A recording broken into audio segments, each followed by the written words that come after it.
guys, welcome back to my channel.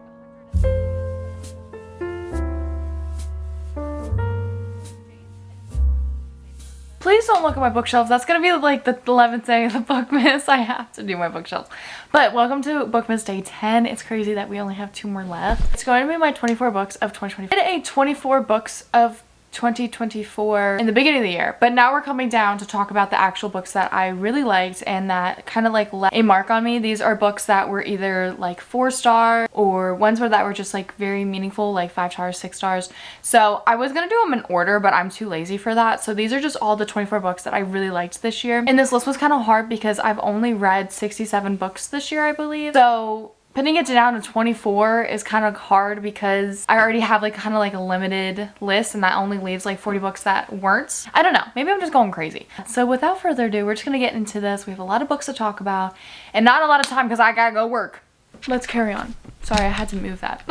We're gonna start with the one book that is the only genre that I have on this pile, which is kind of sad because I did want to read more thrillers this year, but I haven't read like any. I think this is like the one and only thriller I read this year. The first book that is going to be on this list is going to be Rock, Paper, Scissors. This is my first Alice Feeney book. I literally loved this book. I finished it basically in one full day. I put it on an audiobook. I cleaned. This was remarkable. So surprised what was happening. Everything clicked together so well. I was absolutely shocked with what was happening. I wish I could talk to you about what happened in this book. It's absolutely insane what did happen, how everything went down. It's just crazy. So if you don't know, it's about Mr. and Mrs. Wright and they are having kind of a rocky relationship. They've had to go to like counseling and everything, and they go to this cabin to kind of like repiece their relationship, but someone is kind of like stalking them and watching them, and it's very creepy. Along with that, one of the reasons that they're having like an issue is because Adam has face blindness. Basically face blindness, and I hope that I'm right on this, is that when someone looks at your face, like every single time will be a little different. Some sort of facial feature will be different, and it's very, honestly, it would be scary. So there were times that he didn't even notice who his wife was. So I can't, that's basically what I can tell you. Everything else would be a spoiler, or it would kind of mark onto something else. It was so unbelievable what happened in this book. I absolutely loved it. I want to pick up another Alice Feeney book. It was just so crazy what happens in this book and how everything went about it. I'm so glad that I read it, and I really hope that I can read it like another book like this again. It was just so good. I always think of thrillers like if I can guess them, then it's not a best thriller, but if I can't, like it's one of those top ones. This is a top one because I had such a good time with it. The next book we're going to talk about, I'm really reaching here, you know. I haven't even finished the book. I haven't even finished the book. I don't know if it's going to work for me. I don't know how I'm going to feel about it, but I will tell you right now, 100 pages in, I do not want to put it down, and I am so addicted to it, and like this could be a really high book up there for me. And I can't believe I'm saying it because I know people were telling me, you know, I wasn't going to like it. It's going to be Magnolia Parks. I'm only at like 130 in, but I can't stop thinking about this. And I'm not talking about the romance. Don't even talk to me about the romance. This is not a romance book. We will not be categorizing this as a romance book. This is why I'm not saying, let's get on with the romance, you know? No, this is not a romance. This is like Gossip Girl, Have Fun, London. I can't stop thinking about this book though. Like it is, I don't want to say it's so good because it's not, because of the relationship. I will say the author is doing a really great job of me absolutely hating BJ and wanted to go feral on him. The only reason I would be rooting for this character, for this couple, is if they somehow miraculously get better in the future or BJ goes to serious counseling. I am still so confused on why they just don't talk, why they just don't communicate instead of hurt each other. I think that just stems from BJ. I'm not really sure. If you have a name called BJ, you're already the worst of the worst. Okay, so this is on my 24 of 2024. I don't know if it should be, but it is. So this is one of the books. It's giving me that feeling that I get when I like love a book and I can't stop thinking about it. So let's start with fantasy because I've been really enjoying fantasy recently. So the first one that I have on this is gonna be Shatter Me. I'm so excited to get into this book. I feel like this book really set up the book series, and that's why I'm so excited to get into it. I loved Juliet as a person, and I hope she finds herself more into the series. I am excited about Warner. I feel like he is going to be a very important character and there's going to be a lot of growth there, and I'm very excited. And I feel like there's more to the picture. And this was my first dystopian book, and I'm very happy that I picked this one up. I do want to delve more into that in the next year. I feel like this was a very quick one for me, very easy. It was very addicting. And yeah, I can't wait to get into the rest of the series basically. Next next fantasy book is one that I had to restart because I read this forever ago in quarantine and I really wanted to restart it. It's gonna be Nevernight by J. Kristoff. I want to read the second book so bad. I just remember when I started the second book, I just wasn't in the mood, which sucks because this book was so good. There's basically, it's Mia Corvera, and when she was younger, her dad was executed, her mom was taken, and I believe her little brother was also taken with her, and she is like hell-bent on finding them and rescuing her, and she is a little different. She has like a shadow around her. I don't remember exactly if she does have a name. I think maybe it's just the Nevernight or something, but she has a shadow. It's like a little cat, and he protects her and is kind of like that person for her, and she wants to go into the Red Church, which is kind of the school of assassins, to build up that assassinary so she can go back and get back into the people who destroyed her family. This book was so good. I am actually heartbroken with what happens at the end and how, oh my god, no, everything's flooding back now. Freaking enjoy it, and the guy that was narrating did such a good job too, especially with Mia's voice, because I just get a little frustrated when like narrators have to switch from the other gender because sometimes it just feels very like cringy for me and it just doesn't work. I really want to get the second book. I totally forgot about the series, unfortunately. It was a really good one and I really enjoyed reading it. It was very quick, especially with everything that was going on. There was so much plot points that we went through, and I am actually heartbroken, and I think that's the reason why I didn't want to start the second book, because what happens with one character, and I don't know what's gonna happen. This is the next one. We have the last 3 books in the Throne of Glass series. These were the 3 that I read this year, and I did complete the series. So we have Tower of Dawn, Empire Storm, and Kingdom of Ash. Tower of Dawn, I'm just gonna go bit by bit. Also, look how annotated. So that's for the tandem read. And then look at these books themselves, how much is annotated. This caused pain. For Tower of Dawn, this character, Cale, needed it. And I was always a Cale stan. I feel like he was always being pushed down for the littlest of things, and I just never thought he was a bad guy. He had his moments, but in this, he really truly found himself, understood himself, and he became like a man. Like I love him even more now. I love also the background knowledge that we met. This one was definitely a slower one. I think I gave this a 4, but Cale in this was absolutely perfect. A lot of stuff happens with the plot and the fantasy as well, and we learned a lot of things that we are gonna need in the last book. So well done. I absolutely loved this book, and I could go on and just talk about the series. I cried my eyes out at the end. It was so funny. I was doing the tandem read, and you guys can even watch the videos going back and forth. I cried in this book, I went in the next one, I cried again, I went in this book, I cried again, and it's just a backward, never ending, never winning battle. And then we have Empire Storm. I'm not gonna lie, I feel like this one was a little boring in the plot. I thought this would be more action-packed, and it was, but there was a lot of times that we were kind of sleeping. But the plots that happened in this, once again, I'm so glad that we learned a bunch about the plot. The things that we learned about Aelin and what she had to go through, I was like, holy crap, I'm gonna cry. A lot of stuff with some older characters came in, and I was just so happy. The ending, don't even ask me. I think I broke off. I think my heart like broke into pieces. It's still fixing itself to this day. So much annotations in this, and I'm so glad that I read it, and I had such a good time reading this. I don't think I had a key. Oh no, I had a key. Look at this, y'all. Okay, so this was my original key, and then I ran out of colors, so I had to do another key. That's crazy. And the craziest bit is that I think there's more sad in here than there is romance, because love was the one I didn't have to repeat. If that can explain the book in itself, there you go. And then the last one, of course, is my holy grail. All of this, like, I feel like someone would look at this and be like, it's gonna drag on.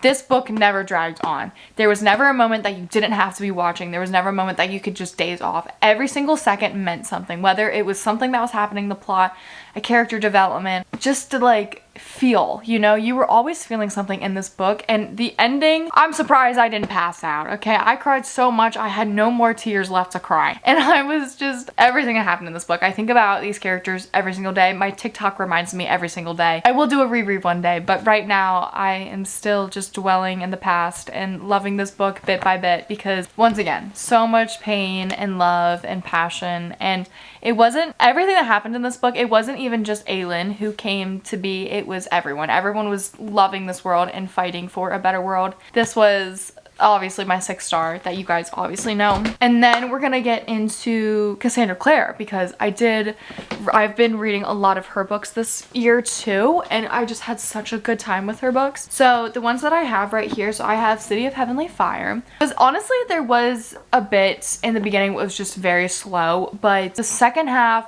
you were forced, like you were running towards something. The end game was there, you were almost there. So much pain in those last like 150 pages with characters because I was so worried. I almost, like, my heart almost ripped out. I can't even explain what happened. I bawled my eyes out especially, and I've said this 20 million times and I'm sure you guys are tired of hearing it, but this was my childhood. This is what I grew up on, and just finally seeing all the pieces come together right was amazing, and I loved this even more, and it holds a very special place in my heart. Now going on to Clockwork Angel, I'm upset that I read this because now I know what happens in this. I'm gonna read Clockwork Angel. Start the 3 first books in the Mortal Instruments series because that's kind of like its own little series itself, and it kind of gets you introduced into the world. Then read this, then get into this book because there are characters that are in this book, and I need to reread now because I need to know, you know, like I feel like I kind of went past it, but now I want to see them, you know? Read this before this, but this book was so freaking good, and again, I want to reread it so that I know these characters more, and this was just beautifully done. Everything was splendid, and Cassandra Clare knows how to write a scene, how to kind of dwell up that passion and that the need to keep reading this, because I feel like with any other book, the beginning would have just like been so boring and I would have been so disconnected, but somehow her slower bits kind of made you fall in love even more, and I love these characters with my entire being, and that spine is...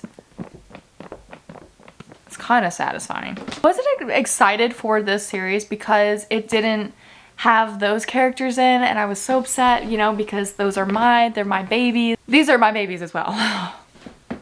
Y'all, this book was so good. The plot that happens in this book with the characters and how she just introduces this world. I love the Victorian era as well, and I just love that time period, and then make it shadow hunters. I literally texted Danielle the other day. I was like, please get a shadow hunter tattoo with me somewhere. I told myself next year I need to catch up on Cassandra Clare because I believe her last and final shadow hunter series is coming out in 2026, and I need that book series. This one was so good though, and I'm so glad we got a different time period, and these are the ancestors to the characters in the Mortal Instruments series, so being able to see what they went through and how they all connect and who they are and the legacy that they lead on for those kids, how those kids left legacies for those future kids. Like, I just love how everything is piece by piece and how it's like a huge timeline. This one was a very interesting one, and we have these animatronics that are in this. The only thing I have about this one, I feel like the characters Jace and Will are literally the same person, just different names and different time periods. Let me just tell you that. I also feel like the romance is kind of the same, like you have that triangle and stuff. So that's the only thing that's kind of bugging me, and I saw people weren't liking about this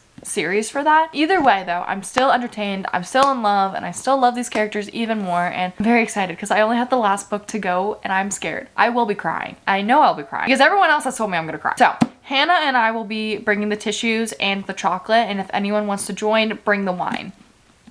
Anyways, I next have Kingdom of the Wicked by Carrie Maniscalco. I read Stalking Jack the Ripper, and that's the book that got me into reading, and I heard she had this series out, dealt with like basically like the 7 Princes of Hell, except, you know, make them like sexy and amazing, and I don't even know what I was trying to say there. I ate this book up. Like right now, I think because the hype kind of cleared away, it's not my favorite book, and there are a lot of little things that I didn't like, but I kind of pushed away because I was just very obsessed. The tension that happens in this book, once again, the time period, it's like 19th century Sicily. The dark academia vibes, like the dark fantasy vibes that you have from this book is spectacular. She knows how to paint a setting, and the characters are just, they have layers, and I'm still looking to go piece by piece with Wrath's layers because there's a lot to him. The fantasy definitely needs help, but I did really enjoy the romance, and I did enjoy what we were trying to understand and figure out, and try to figure out what happened to her twin. That's another thing. We got representation. I was very excited because this is the first book I think with twins that I've read. I believe Zodiac Academy does have twins as well, so just being able to see them was kind of cool. And then I believe this is the 10th one if I'm right and I'm good on counting, is Iron Flame by Rebecca Yarros. Once again, I've told this so many times, I liked the beginning half more than the second half. She did a wonderful job, and I think the biggest thing is that people were really upset with this book because it was dragging on and the romance was just a bunch of bickering. But like, I feel like it was dragged on, but I still enjoyed it. Even though it was taking me forever to read, I was still enjoying my time. Everything that was kind of dwelling in this book, because a lot of little things happen, you know? And I feel like those little things are still important. I'm just so excited for the next book. I'm glad that I read it now so that I only have to wait like a couple days. Yeah, like a couple days, and then I get to read the next book, which is very exciting. It's just developed a little bit better, but this is still like such a good book. And I'll tell you right now, there was a time when I was reading this that I could not put it down, and the events that happened at the end I was like flabbergasted with. I'm sorry that I keep repeating myself, and I just had like another video came out talking about this book, but yeah. So that's the last one of the fantasy side. Anyways, let's get into the next one. Okay, the next one is going to be my first Elsie Silver book, and this was Flawless. I was so happy to get into it. I just heard so many amazing things about this series. Just the romance in general is just so well done. I really enjoyed this. I loved how quick and easy it was to read. I basically annotated and just dog-eared a bunch of pages. The only thing I feel like is going to be a rough one for me is just the smut, because like I'm not a very smutty person. But there are sometimes that I do like smut, but sometimes when it's too much, it's just not my favorite. The next one is going to be the Romance Book Club, and I just love this book. I feel like the plot is a very different one. I feel like a lot of romances, you know, you'll deal with people who are having marriage issues, but it'll go a different way. I really, really, really liked the plot of this one and how the boys came together to help Gavin with his relationship.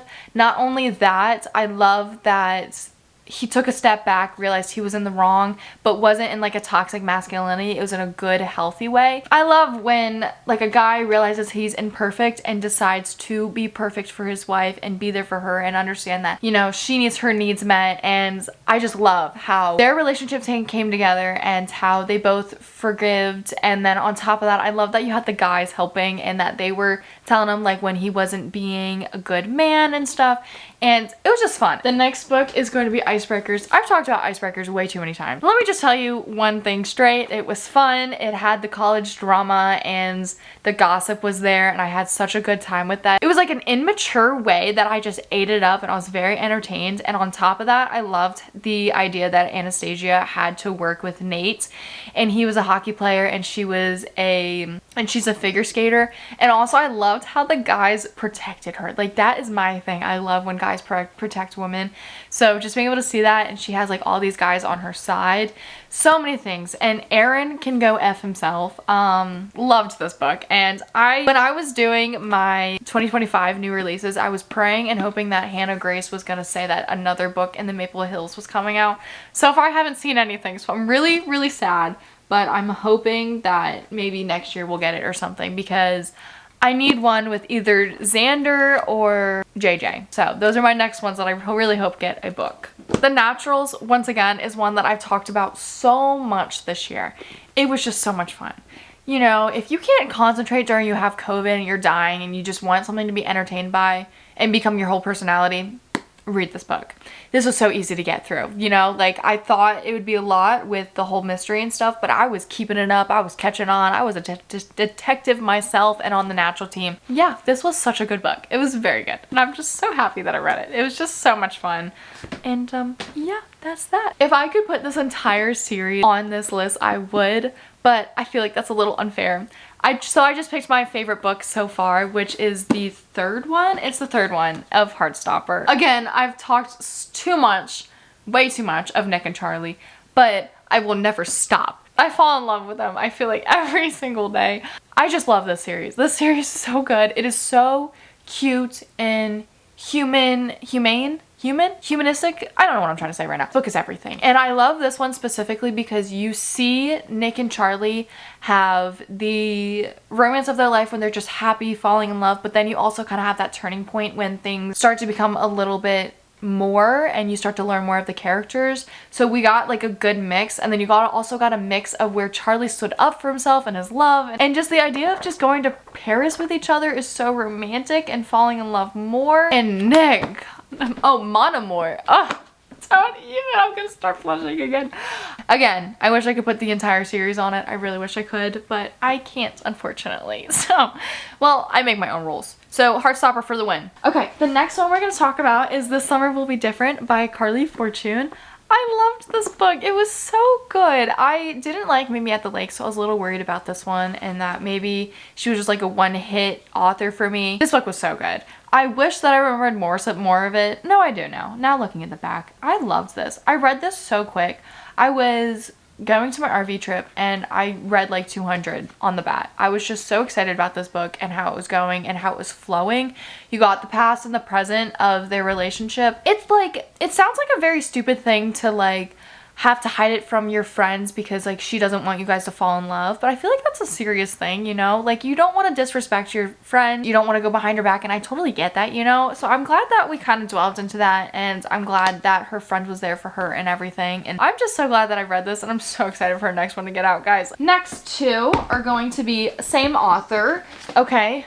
I loved Funny Story and I loved Happy Place. Happy Place was a very depressing one, but in a addicting way, because you're seeing this couple come back together after breaking up with one another, having to pretend that they're together. And it's so upsetting, you know, it's so upsetting, and her realizing that like her relationship is over. Very upsetting points in this book, but it was so good and it was so addicting, and it made me upset because it says happy place, it was not a happy place, okay?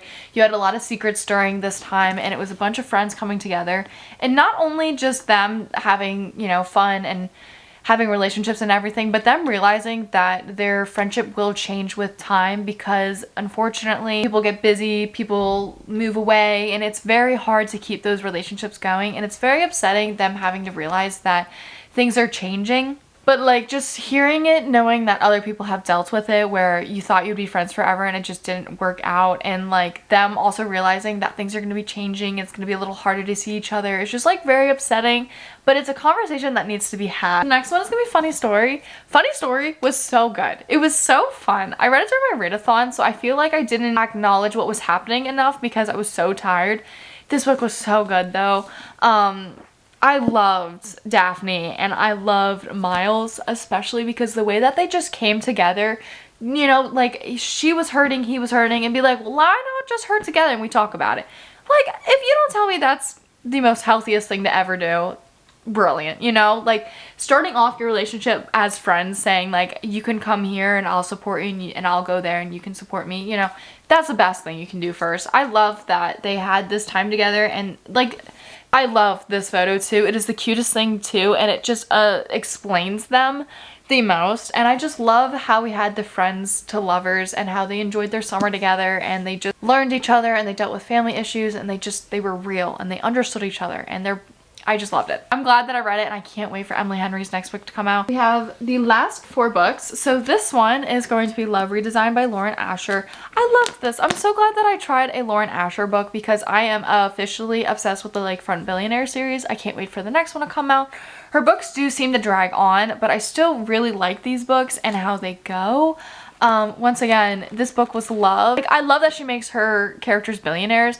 Like, it just makes it so fun and enjoyable. So just having that and just like the unrealisticness of it, like she's perfect and he's perfect and they're billionaires, and I just loved it. I loved it so much and it was fun. So we have Allie Hazelwood, which I fell in love with this year. So I read Ride by her because I thought this was gonna be like a weird book. That's how everyone talked about it. I ate it up. I loved it. I loved the romance in this, but also the fantasy. It was so good, and I just enjoyed these characters very much, and the plot was so good because you had this like little plot going on of like a rebellion issue that was going on between the Wares and the Vampires. Misery really got to show herself in the Wares, and I feel like that was so perfect because like she had this judgment that was going on with her and they didn't even know who she was, and just being able for her to show them who she was amazing and something that I didn't know I needed to see. And that's what made me fall in love with them, especially how protective Lo was of her and how understanding, but kind of like he was like a grumpy guy, but he was so loving, and he showed it every single day, either in his back or with his sister or with Misery, and I loved it.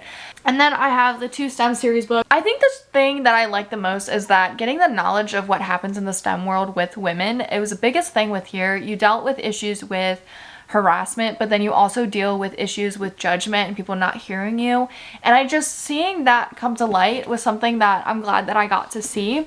On top of that, you got both these guys kind of being with them and understanding that these guys need to respect her and everything. I really liked Adam in this book. I loved how they had the fake dating going on and how grumpy he was with everyone else but her. Literally ate this book up. I think I'm giving this a 5-star now. I'm not sure. I think I changed my rating. On top of that, her books are just so fun to read and so addicting. Love on the brain. But yeah, I love that they're able to connect with one another, and I kind of forget this book if I'm being honest. But yeah, there's also like a little side plot that goes on with this book that I wasn't expecting, and it happened and I ate it up. Like, I had so much fun with it. I don't know, I guess that's all I had to say. I'm also extremely tired from talking, so I feel like that's a real thing. So I loved these last 2 books, and with that, that concludes the 24 books of 2024. This stack is actually gonna fall. I'm gonna have to hold my hand on it because I have to do a thumbnail in a second. But I just wanted to say thank you guys so incredibly much for watching this 10th day of Bookmas. I really hope you guys have enjoyed Bookmas so far and the books that I have developed. I have been enjoying Bookmas myself, and I am just so happy that I'm being able to do it this year. But without further ado, just please give it a like and hit that subscribe button and the notification bell so you know every time I post. I hope these books were some ones that you guys agreed with. Maybe they're on your 24 or 2024. If you have a different list or you agree with the book, let me know in the comments. I love talking to you guys about these books. And yeah, without further ado, I'll see you guys in tomorrow's video.